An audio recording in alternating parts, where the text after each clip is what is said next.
आता इथे काय सांगितलंय आपल्याला की फिगर ऑब्झर्व करायची आहे. कोणती?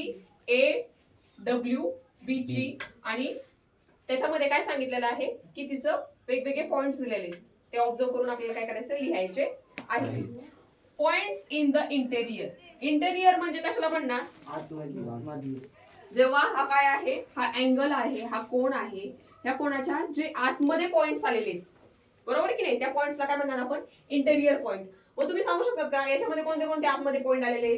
हा अँगल आहे, ही अँगलची आतमधील बाजू आहे आणि ही अँगलची काय आहे, खालची बाहेरील बाजू आहे, बरोबर की नाही. मग आतमध्ये कोणते कोणते पॉइंट्स आलेले? Point N, point point point C.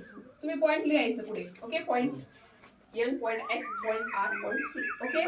त्याच्यानंतर point in the exterior. Exterior बघितलं आपण. एक्सटेरियर कशाला म्हणणार? हा अँगल, हे आतील पॉइंट्स आणि हे काय आहेत?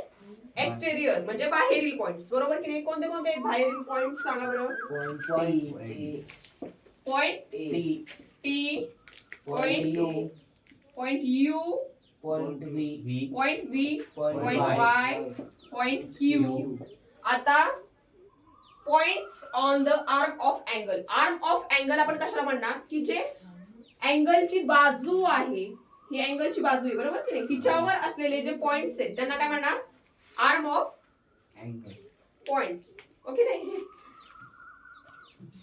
आर्म ऑफ अँगल्स पॉइंट, बरोबर की नाही.